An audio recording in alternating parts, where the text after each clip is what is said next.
Rico's never gonna quite feel totally vulnerable. He is the strongest, most amazing action hero out there, but this time in Just Cause 4, he has met his match. What we set ourselves out to do was to ground the game a little bit more, and Rico is obviously a big part of that. So for this time around, what we wanted to do was make him a little bit more believable. In the past, there's been sort of an avatar that the player embodies and then does whatever they want. But in a modern setting, in modern times, characters need to have more depth, more complexity. So we've been able to see a little bit more of Rico, this new chapter of his life, what's going on, what are his motivations. He's looking a little rough around the edges, so we're here to find out what is going on with Rico and why is he here in the world of Solis. We continually want to make Rico more human. He's not just a Terminator android that runs around doing whatever he wants without consequence. The wingsuit for this time around has been much more realistic.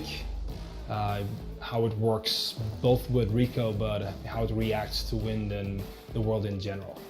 Rico surrounds himself with a cast of characters that are a reflection of parts of Rico that are missing. We all knew we wanted to bring back the badass. We like to talk about Rico as the ultimate action hero. We like to talk about it as a force of nature. We can't go backwards and all of a sudden decide that bullets and rockets are Rico's weakness. But extreme weather, that sort of changes the game for Rico. That's something he can't necessarily shoot. That's not something he can necessarily blow up. It's something he has to work with others to deal with. Rico is kind of a human tornado in and of himself. So what happens when he runs up against a real tornado?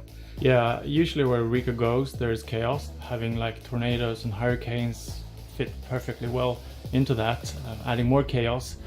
We have thrown quite a lot at him this time around, but it's he hasn't had enough.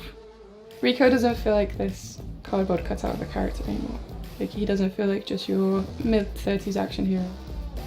When you look at sort of the action hero pantheon, I think the coolest thing that you can possibly do is see them kind of fall on their ass or get their ass kicked at least once or twice. At the end of the day, he's still an action hero. There's definitely an archetype inherently within that.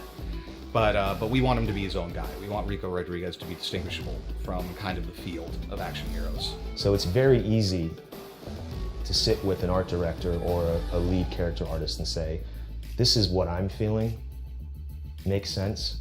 And when you hear them come back to you with, yeah, we're on the same page. All the fantasies and all the stuff that you can't really do yourself, you can always put that on Rico and allow him to do that. Yeah, you know, Rico's presented with an enemy that just on the sheer level of force is greater than he could ever be.